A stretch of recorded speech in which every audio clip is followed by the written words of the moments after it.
listening to The Doctor's Corner with Dr. Kline and Jonelle Elgaway.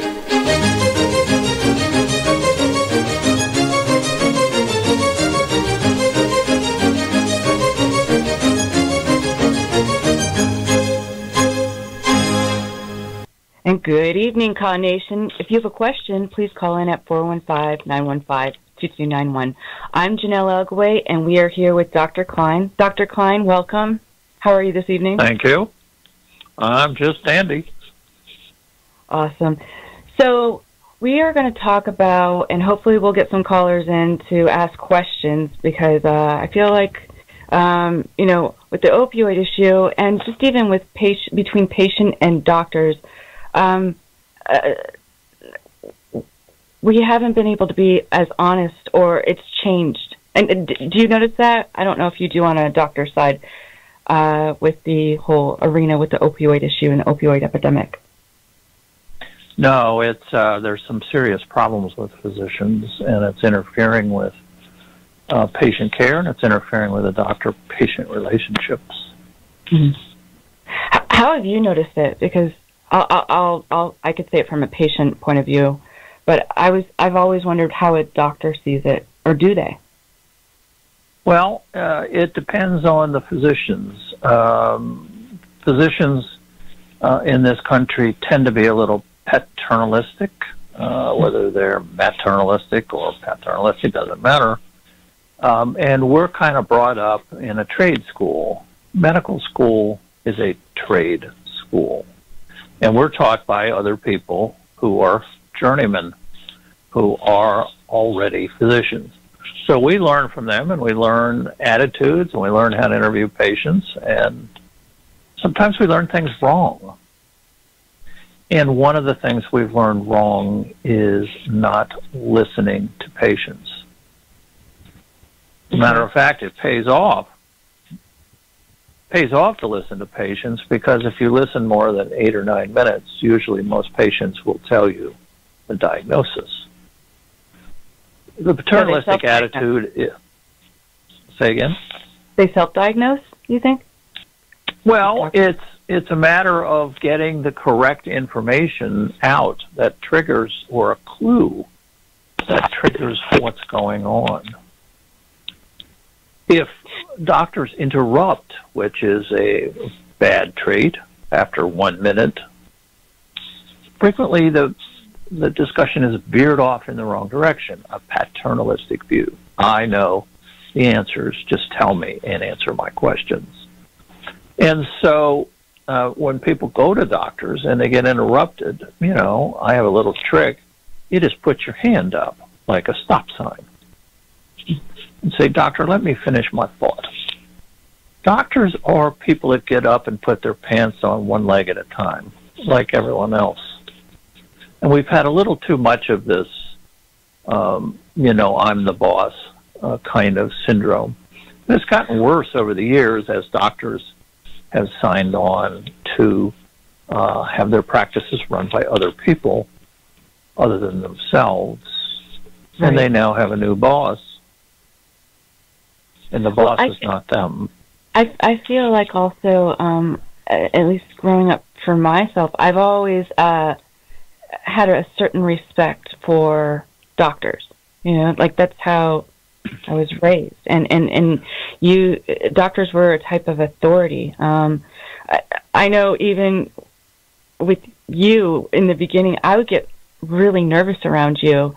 But I know what you're saying. You're just like every other person. It's just, I think people get nervous around doctors. I do, at least. And especially with, how it is now. Now, when you were just talking about doctors behaving a certain way, do you think because there's not a lot of doctors on their own or in their own offices anymore, like they're in, I don't know, like almost monopolies? Yes, I think that's part of it, and they tend to follow other lemmings. In other words, if you now sign your practice over to sell your practice to somebody and you're now working for a corporation, they send memos out of things you have to do. but it's more attitudes. You know, when my plumber came and looked at my furnace and made recommendations, I had a lot of respect for him because he is the expert at the moment on furnaces, not me. And I think that's appropriate to respect physicians or lawyers or dentists or architects or engineers because they have information you don't have, and that's perfectly reasonable. Mm. However, thinking that physicians are somehow shielded from feedback from people is not true. And I encourage patients to speak up to me when they see me and interrupt if I'm going off in the wrong direction, or, you know, doctor, I'm really not interested in that topic. People are reticent to do that, but I would interrupt my plumber if he started talking about raising dogs. So, well, you know, I'm not interested in raising dogs. You know, stick to my furnace. Well, it's the same thing with doctors. You know, if they start veering off into some direction that you don't really care about, just say so. Yeah. Adult to adult. I think that's a good point. Like, how do patients talk to doctors? Because I feel like we hear a lot of conflicting things. Like, we hear, okay, it's really good to come in and have research the topic and you know, but then other times, if you seem like you know too much, you're either trying to either self-diagnose or personally, I've seen doctors have seemed to get upset when I know a lot, like, you know, or they'll think that that's even a form of drug seeking now. Have you? No, very good point. Yeah, no, that's a very bad trait that doctors have. Mm-hmm. And if they cannot be adult to adult, then you need to find another doctor.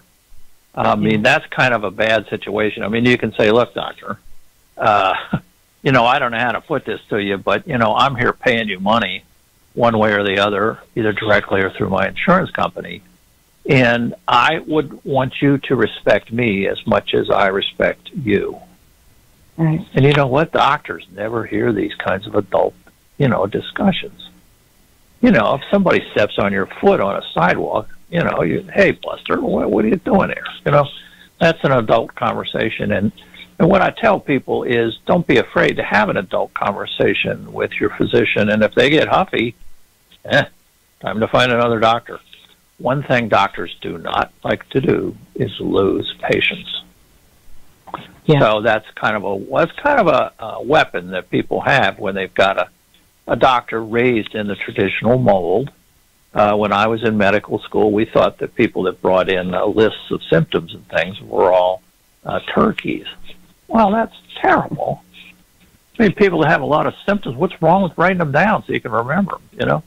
So physicians need to kind of change their behavior, and, you know, so it's hard that's to do, interesting that you say that, though, because I know patients and people I've talked to, we're afraid that if we stand up or, you know, we say, you know, we don't like you, or we walk away, especially it seems more now, it's hard to find a good doctor, and it's hard to find somebody that will take you in and actually care for you. So I feel like it's a real it's so a real delicate. problem with yeah. You know, something else I've noticed is when I'm going into a doctor, especially new, I've learned that when I speak to a doctor, and I've gotten a lot of good feedback this way, or treatment at least, is if I talk about my symptoms. If I don't, instead of coming in and saying, you know, I read this and I think I had this, or you know, this is going on, or, you know, I want this medication. If I come in and say, you know, my hand was swelling on this date, and especially if I keep a journal, and you know, talk about it in that way, or if I felt this way, or I'm swelling here, or I have a fever then. Like, it seems that has gone over, like, better. That's a very good point. And we like to hear about symptoms because there's two parts to a doctor visit. One is the history, which we call it, which basically is telling us what's going on. And two is a physical examination. And the third part is getting lab studies and things. The lab studies are actually the most important. The most important thing is the history. So you coming in with lots of notes and things about your symptoms is very helpful. And I've been suggesting to people lately, because many doctors are now in these sausage factories, run by corporations, that you actually can send your information in ahead of time. So the physician can quick read it. You might have a little short history of what the problem is. And also that gets you off the hook if you're nervous of not forgetting things. And you can just fax them in or mail them in or drop them by and say, this is for my appointment coming up next week. Also, if you have articles or something, I suggest you do that, not just spring them on the doctor right there because, I wouldn't have time to read them. They look interesting, and I'm thinking, well, I'll read it later, but is it going to impact on this interview? I don't know. So if I had it ahead of time, that would really be cool, and I could stick it in the chart, and doctors can get used to doing that, where they spend a minute before they go into the room quickly reading over maybe a history sheet that you've sent in or an article that you've sent in highlighted, highlighted, because, doctors are busy. I used to see in my practice, about 15 or 20 people a day. Now they're seeing 40. I was tired at the end of the day after seeing 20. I can't even imagine seeing 40 patients. So it really is like a sausage factory. So understanding that, highlighting, making things brief. When people read newspapers, it's always in little paragraphs.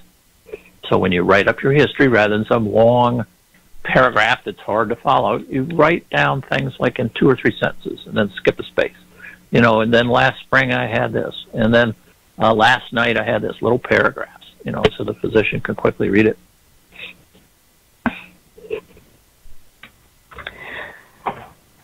Brian, did you have a question? Mm-hmm. Yeah, Dr. Kline, I was wondering, how much do you think with the doctors today are diagnoses being driven by insurance company policies? That's probably not, actually. It's more driven by the policies of the people they work for. Mm-hmm. For example, if they have protocols in the hospital or big group, if you have this, then you have to get this test. The insurance companies kind of come in a negative way. I have one patient who waited 8 years to get his back operated on, and he really needed it.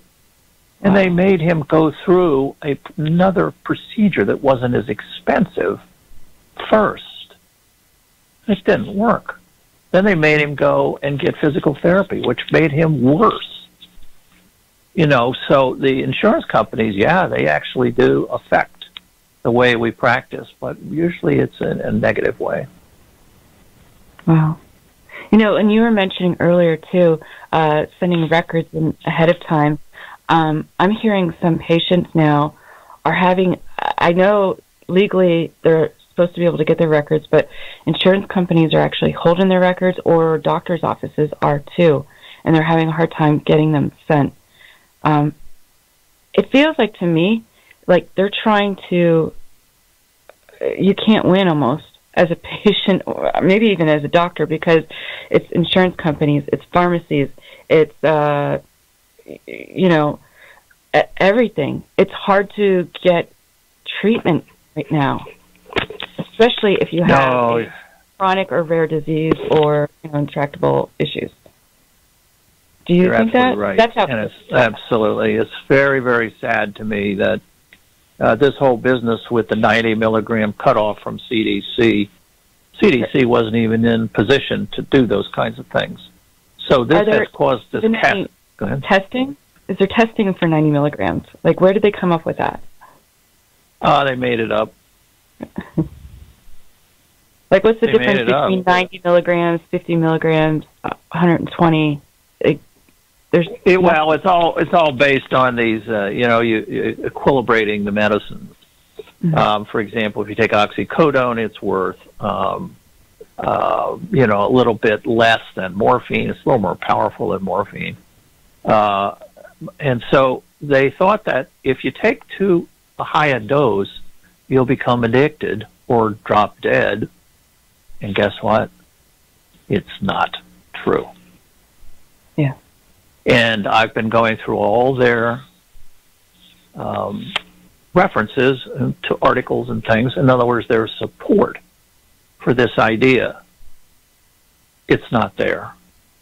The FDA actually took all this information in 2012 and looked at it. And believe me, the scientists they contract out to at the FDA are first rate. These are people that really know how to look at evidence. And they found all the submissions unscientific, which means bunk. It's bunk. Wow. There is no relationship between high doses and deaths and addiction. There's no relationship between taking medicine for a long period of time and addiction and overdose. It's all made up. Wow. Why would people do this? Why would doctors do this? Well, the doctors that are doing this, there's only about 6 of them. And they all got together and formed the Physicians for Responsible Opioid Prescribing, which is actually an oxymoron. Right. But 6 that speak out, but why, why are all the actual doctors that aren't in the media and always on TV, why aren't they speaking up and working together or saying anything? Doctors kind of have this innate guilt.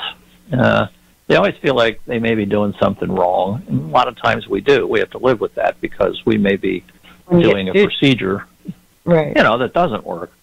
So, but it's been repeated so much that I think physicians are beginning to believe they've actually done something wrong.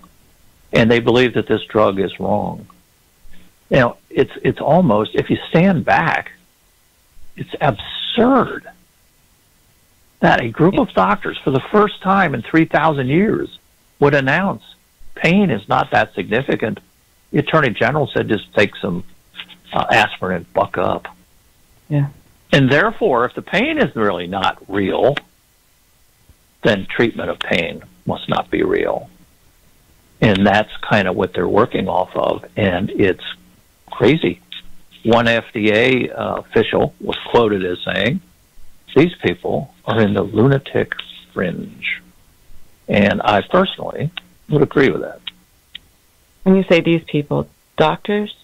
Patients? The group out in the Physicians for Responsible Opioid Prescribing.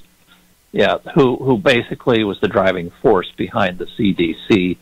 Quote regulations how for did they become voluntary like people anyway? Like how did that happen? Why? It's belief, belief without evidence.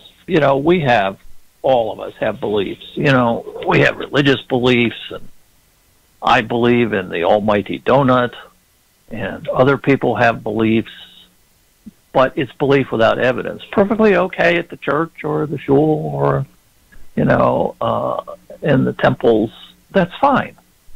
Or you could believe that there's no global warming, that's fine. But if you believe that people should not receive pain medicine, that's different. So, where is this going to go? I mean, like, how long is this going to go on? I know you and I, we spoke months ago, and you said that you thought, I thought it was like by the end of the year it would start changing for the better. We'd start seeing some better, positive stuff.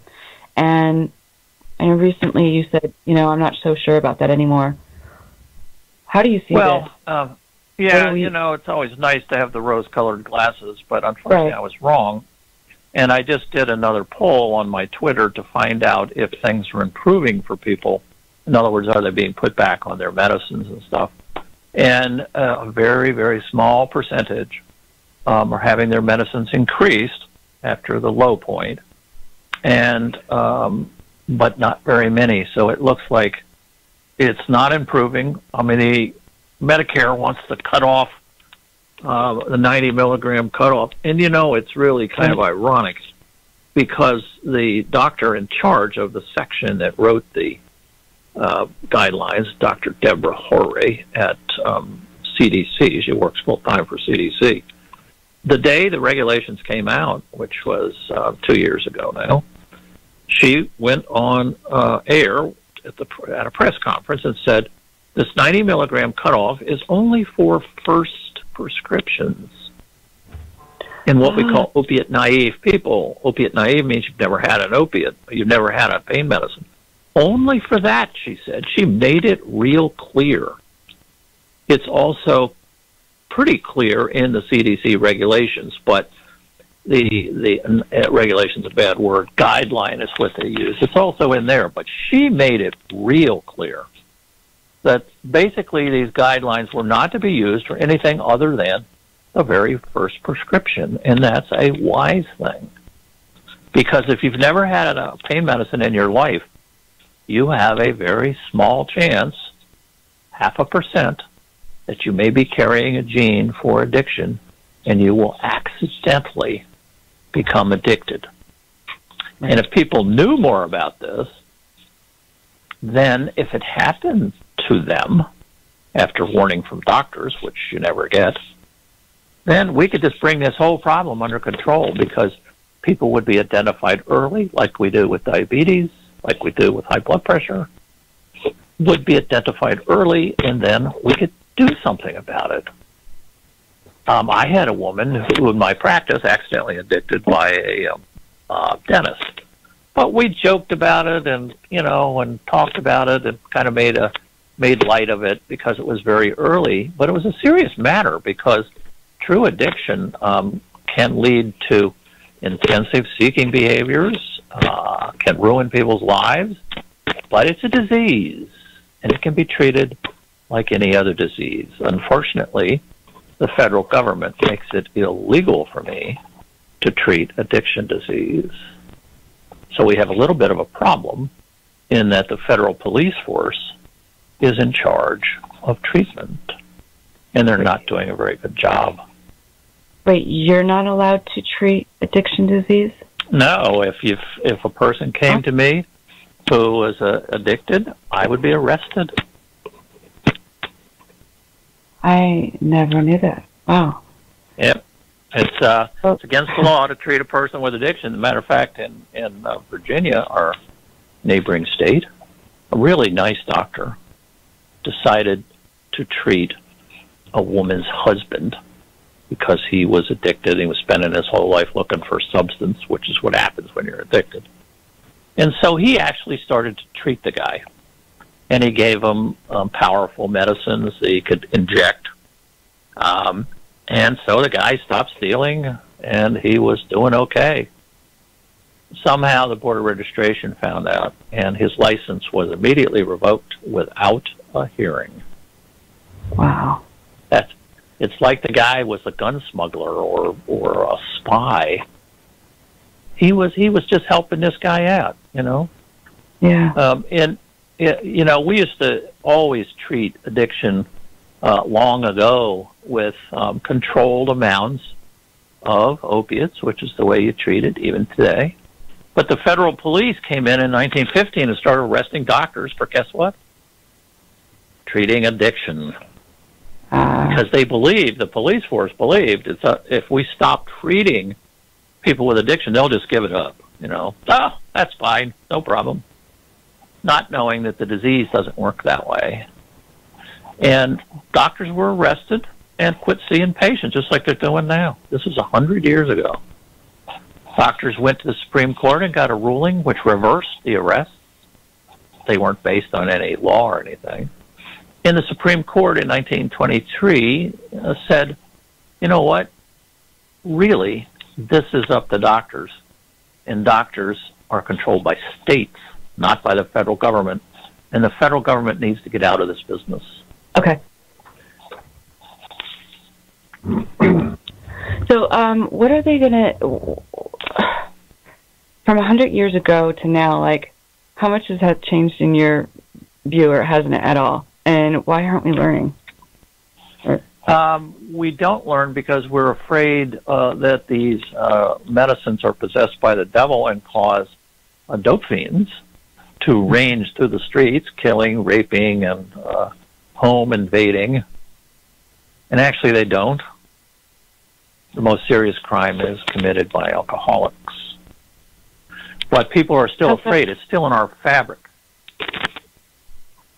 How is that? How is, by... I don't understand. Well, in other words, it's a fear that gets woven into our fabric. If your child has a temperature of 104, we have antibiotics and we can take care of it. So why are we afraid? We're afraid because before 1940, if a child had a temperature of 104 with no antibiotics, they might die. So you see, the fear remains, even though we can't remember why. This is the basis of all prejudices. It's fear. Yeah, that makes sense. And this is a very difficult thing to address. So what we need to do is we need to talk to people with addiction disease and find out they're really just regular people that have a really crummy and oddball disease. And hopefully your program will do this one of these days. Yeah. Well, Dr. Kline, I really appreciate you coming on with the Doctor's Corner tonight, and we're going to wrap it up for this one, but we'll be back next Tuesday. Sound good? It was my pleasure. Thank you. All right. Thank you. Have a good night. You've been listening to The Doctor's Corner with Dr. Kline and Jonelle Elgaway. Copyright 2018 by EXG LLC. All rights reserved.